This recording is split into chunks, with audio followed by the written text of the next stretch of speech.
Assalamualaikum warahmatullahi wabarakatuh. Kali ini kita akan pelajari konsep Al-Quran tentang bagaimana mensikapi kehidupan dalam surat Al-Jumu'ah ayat 9-11, juga surat Al-Qasas ayat 77. Etos kerja merupakan totalitas kepribadian diri serta cara mengekspresikan, memandang, meyakini, dan memberikan sesuatu yang bermakna yang mendorong dirinya untuk bertindak dan meraih amal yang optimal atau high performance.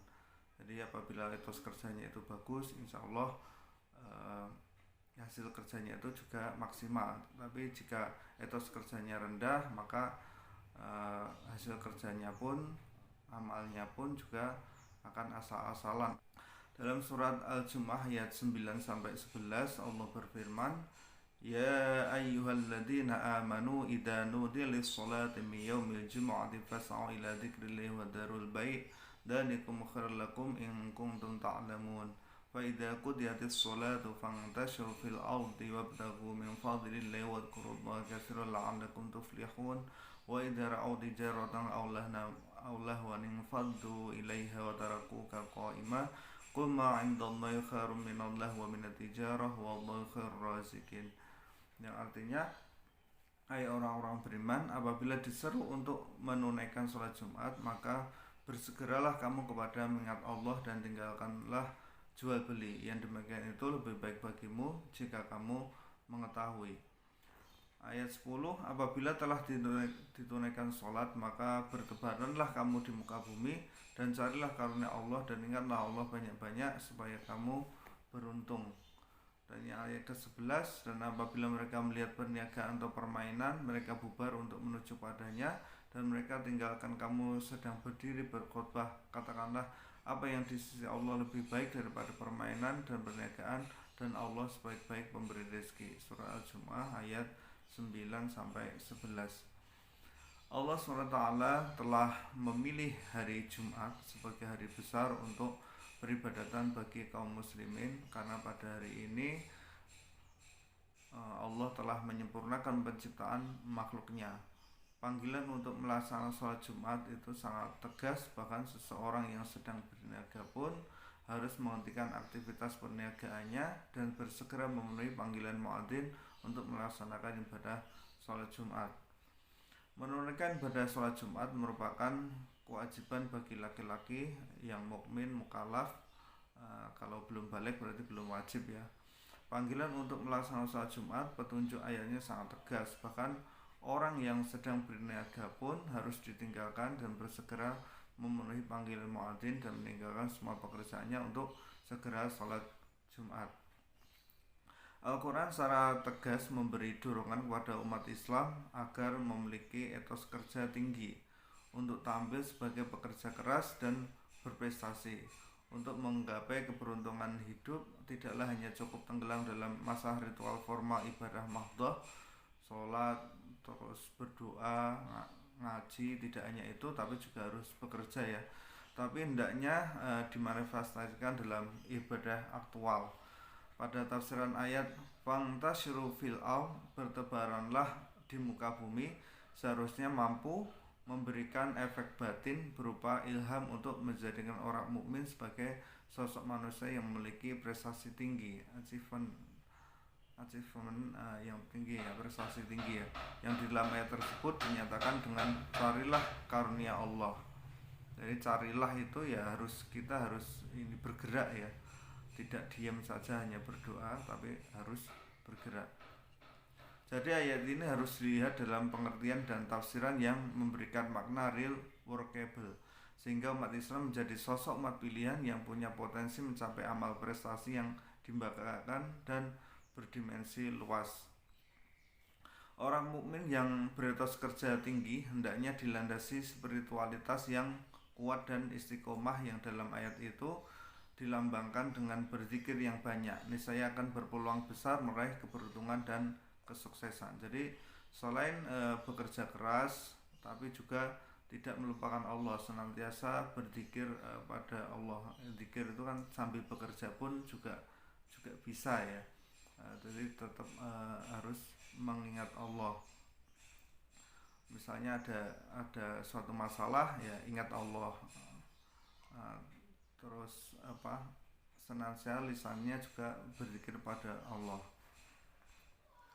Hikmah yang bisa diambil dari ayat ini bahwa Islam sangat menghargai orang yang memiliki etos kerja tinggi, tidak menunggu bantuan orang lain apalagi bermalas-malasan. Dengan bekerja keras, peluang meraih hasil lebih terbuka dan tinggi. Walhasil rezeki pun bisa didapatkan. Dari rezeki itu banyak yang bisa diperbuat, yaitu bisa berzakat, berinfak, bersedekah, dan membantu untuk kepentingan umum. Jadi kalau misalnya etos kerjanya rendah, terus sehingga penghasilan rezekinya juga akan lebih sedikit.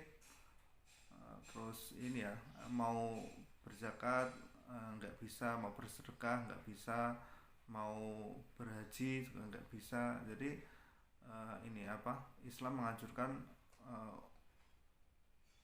kita itu untuk beretos kerja yang tinggi ya. Kemudian dalam surat Al-Qasas ayat 77 Allah berfirman, wabtaghi fima ataqallahu daral akhirata wa la tansa nasibaka minad dunya wa ahsin kama ahsanallahu ilaika wa la tabghil fasada fil ardh innallaha la yuhibbul mufsidin. Yang artinya, dan carilah pada apa yang telah dianugerahkan Allah kepadamu kebahagiaan negeri akhirat, dan janganlah kamu melupakan kebahagiaanmu dari kenikmatan duniawi, dan berbuat baiklah kepada orang lain sebagaimana Allah telah berbuat baik kepadamu, dan janganlah kamu berbuat kerusakan di muka bumi, sesungguhnya Allah tidak menyukai orang-orang yang berbuat kerusakan. Bila kita kaji lebih dalam ayat ini, maka akan kita temukan mutiara nasihat yang sangat berharga dalam ayat ini. Setidaknya ada 4 nasihat yang sangat berguna di dalamnya, yakni yang pertama, hendaknya kita dapat hidup secara seimbang dengan mengutamakan kebahagiaan akhirat sebagai visi kita. Jadi antara dunia dan akhirat itu imbang, terus visinya itu demi mendapatkan akhirat. Kemudian yang kedua, merengkuh kehidupan dunia serta kenikmatannya sesuai dengan ridha Allah. Jadi mencari rezeki, terus berkarir di dunia itu hendaknya dilandasi semata-mata untuk mencari ridha dari Allah SWT. Yang ketiga, kehidupan dunia yang kita raih hendaknya sebagai bekal kita untuk kehidupan akhirat kelak. Jadi setelah mendapatkan rezeki yang banyak, setelah mendapatkan kesuksesan di dunia, maka kesuksesan dan rezeki dan harta yang lain itu dipergunakan untuk mendapatkan akhirat. Yang keempat, janganlah kita hidup seperti Qarun, tokoh serakah dan pengajar harta yang diceritakan dalam Al-Quran, yang terlalu sibuk mengejar harta serta kesenangan dunia sehingga ia lupa akan kehidupan akhirat yang lebih kekal dan lebih baik dari segala apa yang ada di dunia ini. Jadi kita hendaknya beretos kerja yang tinggi. Setelah mendapatkan dunia, maka kita jadikan sebagai bekal untuk mendapatkan akhirat. Mari manfaatkan waktu kita sebaik-baiknya dengan kesadaran penuh bahwa usia dan kehidupan kita itu ada akhirnya. Jadi umur kita itu ada batasnya. Kalau umat Muhammad itu rata-rata 63 tahun. Ini masih muda ya, tapi juga belum tentu masih muda itu tidak duluan menghadap Allah, itu juga belum tentu. Jadi mari manfaatkan waktu kita sebaik-baiknya dengan kesadaran penuh bahwa usia dan kehidupan kita itu ada akhirnya, dan mencari akhir yang baik, husnul khotimah adalah kuncinya. Jadi senantiasa kita ingat akan nanti pada saatnya itu kita akan meninggal, dan usahakan untuk meninggal itu dalam keadaan husnul khotimah. Sebagaimana sabda Nabi Muhammad SAW, kerjakanlah urusan duniamu seakan-akan kamu akan hidup selama-lamanya, dan laksanakanlah amalan akhiratmu seakan-akan kamu akan mati besok. Jadi bekerja untuk dunia, untuk mendapatkan dunia itu nggak usah ngoyo, karena kita seakan-akan hidup selama-lamanya. Jadi masih ada waktu besok. Jangan hari ini kita harus mendapatkan sekian itu tidak perlu. Jadi tidak perlu ngoyo, karena besok masih bisa dicari lagi. Tapi untuk melaksanakan amal akhirat seakan-akan kita mati besok. Kalau nggak beramal sekarang maka kita besok sudah tidak bisa beramal lagi, seperti itu. Selain itu ayat 77 surat Al-Qasas ini juga menasihatkan agar kita berbuat baik pada orang lain, sekaligus dengan kriterianya berbuat baiklah sebagaimana Allah telah berbuat baik padamu. Jangankan berbuat jelek pada orang lain, berbuat baik yang biasa-biasa saja tampaknya tidak atau belum cukup. Jadi berbuat baiknya itu seperti Allah berbuat baik pada kita. Allah itu Maha Rahman, Maha Rahim, Maha Pengasih dan Maha Penyayang, dan beliau memberi Allah itu memberi rezeki pada makhluknya itu tidak pandang bulu. Oh ini agamanya Islam, tak beri banyak, itu juga enggak. Oh ini agama Kristen, saya beri sedikit, ya enggak. Jadi tidak pandang itu agamanya, sukunya, terus juga ini semuanya diberi oleh Allah, semuanya diberi kasih sayang oleh Allah. Jadi kita ya harusnya seperti itu, berbuat baik itu tanpa pandang bulu, seperti sebagaimana Allah itu berbuat baik pada kita. Kita telah mendapatkan nikmat yang cukup banyak, maka hendaklah ingat kepada orang lain. Kita berbuat baik itu ya seperti kita banyak menerima karunia dari Allah itu. Kita harus berbuat baik sesuai dengan kasih sayang Allah kepada kita. Subhanallah ya, betapa kita seharusnya dapat menjadi rahmatan lil alamin dan menjauhkan diri dari perbuatan yang merugikan orang lain.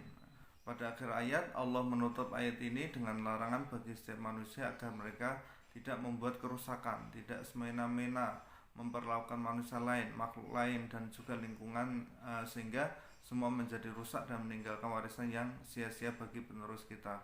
Allah menitipkan pada kita agar kita dapat memelihara alam dan kehidupan ini supaya tetap menjadi kebaikan bagi umat penerus kita kelak. Sungguh sangat indah dan bermakna nasihat yang ada dalam ayat ini. Semoga Allah menjadikan kita manusia penghuni terhormat alam akhirat, hidup cukup dan dapat menjadi rahmat bagi orang lain dan lingkungan kita di dunia, serta senantiasa berbuat kebaikan bagi alam dan kehidupan kita sampai akhir hayat kita kelak. Amin amin ya rabbal alamin. Mungkin itu saja yang dapat saya sampaikan. Kurang lebihnya mohon maaf. Terima kasih telah menyimak video saya. Jangan lupa like dan subscribe agar saya lebih bersemangat lagi dalam membuat materi dan video.